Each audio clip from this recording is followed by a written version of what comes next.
사도신경하심으로 우리의 신앙을 하나님 앞에 고백합니다. 나는 전능하신 아버지 하나님, 천지의 창조주를 믿습니다. 나는 그의 유일하신 아들 우리 주 예수 그리스도를 믿습니다. 그는 성령으로 잉태되어 동정녀 마리아에게서 나시고 본디오 빌라도에게 고난을 받아 십자가에 못 박혀 죽으시고 장사된 지 사흘 만에 죽은 자 가운데서 다시 살아나셨으며 하늘에 오르시어 전능하신 아버지 하나님 우편에 앉아 계시다가 거기로부터 살아있는 자와 죽은 자를 심판하러 오십니다. 나는 성령을 믿으며 거룩한 공교회와 성도의 교제와 죄를 용서받는 것과 몸의 부활과 영생을 믿습니다. 아멘. 찬송가 427장입니다.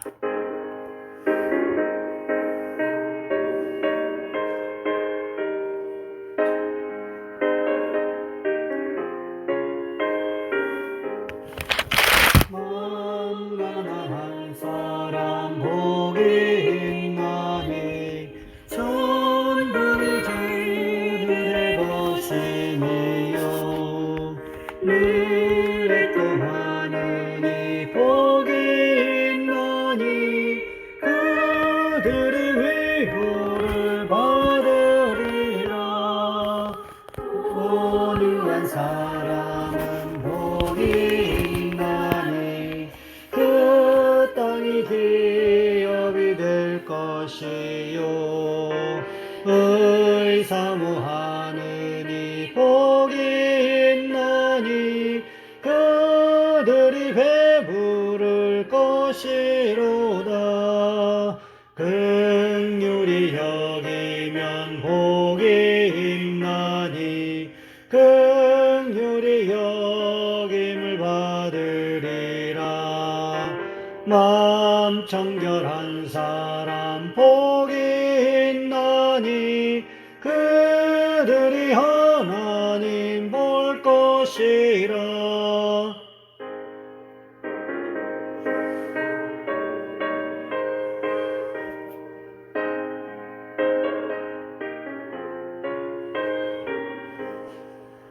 화평케 하는 이 복이 있나니 그들이 하나님 아들이요. 핍박을 받는 이 복이 있나니 천국이 그들의 것임이라. 주위의 욕보면 복이 있나니 하늘의 큰 상을 받으리라. 성부와 성자와 성령께 영광 영원히 돌리세. 할렐루야. 아멘. 오늘 말씀 열왕기상 15장에서 보겠습니다. 열왕기상 15장 16절로 24절까지 말씀입니다. 제가 가진 성경은 구약 성경 541쪽에 있습니다. 제가 봉독해 드립니다. 아사와 이스라엘 왕 바사 사이에 일생 동안 전쟁이 있으니라. 이스라엘의 왕 바사가 유다를 치러 올라와서 라마를 건축하여 사람을 유다 왕 아사와 왕래하지 못하게 하려 한지라. 아사가 여호와의 성전 곳간과 왕궁 곳간에 남은 은금을 모두 가져다가 그 신하의 손에 넘겨 다메섹에 거주하고 있는 아람 왕 에시온의 손자 다브림몬의 아들 베나닷에게 보내며 이르되, 나와 당신 사이에 약조가 있고 내 아버지와 당신의 아버지 사이에도 있었느니라. 내가 당신에게 은금 예물을 보냈으니 와서 이스라엘의 왕 바사와 세운 약조를 깨뜨려서 그가 나를 떠나게 하라 하매, 베나닷이 아사 왕의 말을 듣고 그의 군대 지휘관들을 보내 이스라엘 성읍들을 치되 이온과 단과 아벨 벤마가와 긴네렛 온 땅과 납달리 온 땅을 쳤더니 바사가 듣고 라마를 건축하는 일을 중단하고 디르사에 거주하니라. 이에 아사 왕이 온 유다에 명령을 내려 한 사람도 모면하지 못하게 하여 바사가 라마를 건축하던 돌과 제목을 가져오게 하고 그것으로 베냐민의 게바와 미스바를 건축하였더라. 아사의 남은 사적과 모든 권세와 그가 행한 모든 일과 성읍을 건축한 일이 유다 왕 역대지략에 기록되지 아니하였느냐. 그러나 그는 늙음하게 발에 병이 들었더라.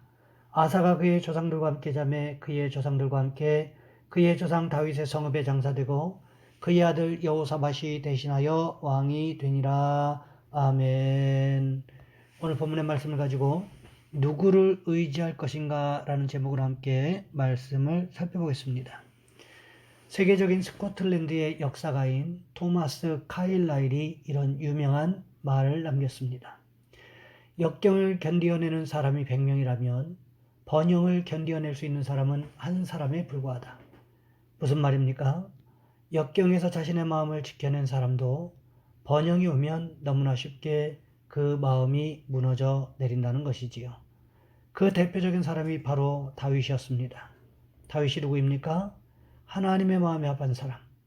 수많은 역경 속에서도 승리한 믿음의 사람이었습니다. 하지만 그런 다윗도 번영의 때가 오자 유혹을 이기지 못한 채 한순간에 무너지고 말았습니다. 번영의 때 잘 나갈 때 영적 전쟁이 더 치열하다는 것 아십니까? 견디기 힘든 고난의 때에는 늘 주님만을 의지합니다. 주님 외에는 그 어떤 것도 의지할 수가 없는 상황이 되었기 때문이기도 합니다. 그런데 모든 것이 평탄하게 되면 어떻습니까? 영적으로 깨어있기가 얼마나 어려운지. 그래서 더욱 깨어있게 해달라고 기도할 수밖에 없다는 거지요. 우리는 어떠십니까? 하나님만 의지할 수밖에 없었던 역경의 때보다 하나님 없이도 살만한 지금 영적으로 더 무너져 있지는 않습니까? 오늘 본문에 보시면 종교개혁을 이뤘던 주인공이 맞을까 하는 생각이 들지 않습니까? 아사가 어느 정도까지 종교개혁을 이루었습니까? 할머니 마아가가 예루살렘 성 안에 산당을 만들어 놓고 그 안에 아세라상을 만들어 섬기고 있었습니다. 아사는 할머니가 섬기던 아세라상을 기드론 시냇가로 가지고 와서는 도끼로 찢고 불에 태워버렸다는 거지요. 개혁의 칼날이 자기 가족에게 향하는 것이 보통 힘든 일이 아니었음에도 불구하고 그렇게 철저하게 개혁을 추진해 나갔던 모습을 볼 수 있다는 것입니다. 이 정도면 우리가 상상할 수 있는 것이 있다면 아사가 하나님 앞에 축복받는 인생을 살았겠다라는 생각이 들지 않습니까? 하지만 오늘 본문부터는 아사의 통치가 하나님이 아닌 사람을 의지하는 방향으로 전환되고 있는 것을 볼 수가 있습니다. 오늘 본문 16절과 17절 말씀해 보시면 이렇게 기록하고 있습니다. 아사와 이스라엘의 왕 바하사 사이에 일생 동안 전쟁이 있으니라. 이스라엘 왕 바하사가 유다를 치러 올라와서 라마를 건축하여 사람을 유다 왕 아사와 왕래하지 못하게 하려 한지라. 이스라엘 바하사가 유다를 치러 올라왔다는 것입니다. 그래서 라마 지역에 성을 쌓으려고 했다는 거지요. 이 라마 지역은 유다의 정치 종교의 중심지였던 예루살렘과 가까운 거리에 위치하고 있었습니다. 그래서 전략상 매우 중요한 지역이었습니다. 이스라엘 왕 바하사가 유다를 쳐들어와서는 이 라마 지역을 점령하고 성을 쌓기 시작하고 있었다는 거지요. 왜 그랬을까요? 라마를 기반으로 하여 남왕국 유다 정복을 위한 전초기지로 삼으려고 했던 것 같습니다. 아사는 이것을 굉장히 커다란 위험으로 받아들였던 것 같습니다.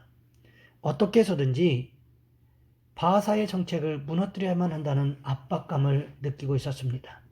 그래서 어떻게 합니까? 오늘 보면 18절과 19절 말씀해 보시면 이렇게 기록하고 있습니다. 아사가 여호와의 성전 곳간과 왕궁 곳간에 남은 은금을 모두 가져다가 그 신하의 손에 넘겨 다메섹에 거주하고 있는 아람의 왕 에시온의 손자 다브림몬의 아들 베나닷에게 보내며 이르되 나와 당신 사이에 약조가 있고 내 아버지와 당신의 아버지 사이에도 있었느니라. 내가 당신에게 은금 예물을 보냈으니 와서 이스라엘의 왕 바하사와 세운 약조를 깨뜨려서 그가 나를 떠나게 하라 하매. 아사가 얼마나 다급했던지 여호와의 성전 곳간과 왕궁 곳간에 남아있는 은금을 모조리 끌어모았다는 것입니다.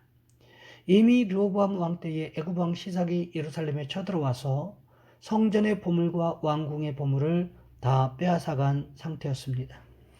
그러하기에 남은 것을 다 긁어 모아가지고 다메섹에 거주하는 아람 왕 베나닷에게 뇌물을 보냈습니다. 왜 그렇습니까?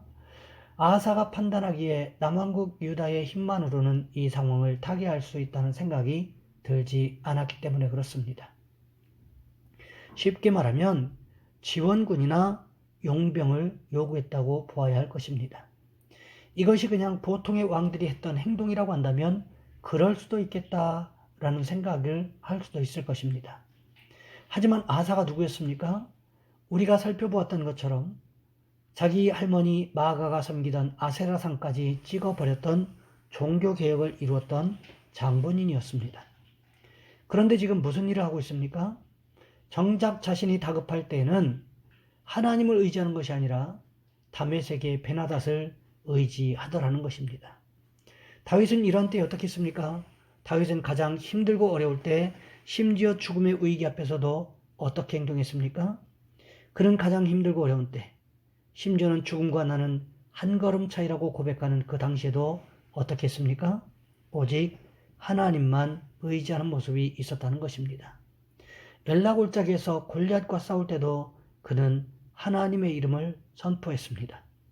사울에게 쫓겨다닐 때도 그는 하나님만 바라보고 의지했습니다.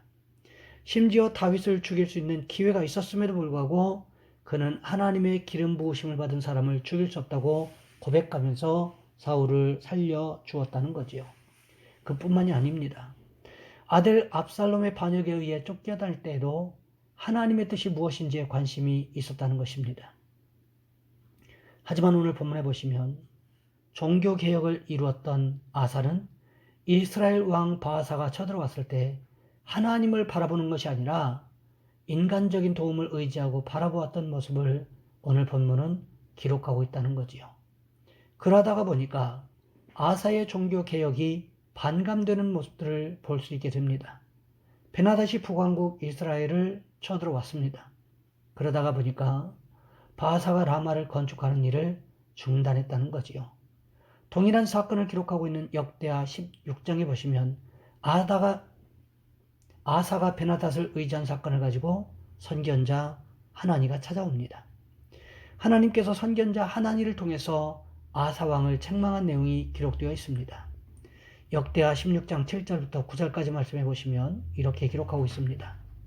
그때의 선견자 하나니가 유다 왕 아사에게 나와서 그에게 이르되 왕이 아람 왕을 의지하고 왕의 하나님 여호와를 의지하지 아니하였으므로 아람 왕의 군대가 왕의 손에서 벗어났나이다. 구스 사람과 룹 사람의 군대가 크지 아니하며 말과 병거가 심히 많지 아니하더이까. 그러나 왕이 여호와를 의지하였으므로 여호와께서 왕의 손에 넘기셨나이다. 여호와의 눈은 온 땅을 두루 감찰하사 전심으로 자기에게 향하는 자들을 위하여 능력을 베푸시나니 이 일은 왕이 망령되이 행하였은즉 이후부터는 왕에게 전쟁이 있으리이다 하매. 하나님께서 교만해진 아사 왕을 책망하기 위해서 선견자 하나니를 보냈습니다. 그런데 어떻습니까? 오히려 아사 왕이 선견자 하나니를 감옥에 가두어 버리는 일이 벌어졌다는 것입니다. 이것은 하나니가 하나님의 말씀을 의지하기보다 사람을 의지한 상황을 보여주고 있다는 것입니다. 우리는 어떻습니까? 신앙생활 잘하는 것 같다가도 한순간에 사람을 바라보고 의지하기 시작하면 이렇게 될 수 있다는 것입니다. 그러니 우리는 어떻게 할까요? 날마다 순간마다 하나님만 의지하기로 결단하시는 저와 여러분 우리 모두가 되시기를 주님의 이름으로 부탁을 드립니다. 이 시간 우리 한 목소리 함께 기도합니다. 하나님, 우리를 붙잡아 주셔서 우리의 삶의 현장에서 날마다 주님만 바라보고 주님만 의지할 수 있도록 도와주옵소서. 하나님 특별히 주일입니다. 예배를 통해서 하나님 우리에게 은혜를 허락하여 주옵소서. 이 시간 우리 한 목소리 함께 기도합니다. 주여, 사랑의 하나님, 우리를 도와주시기를 원합니다.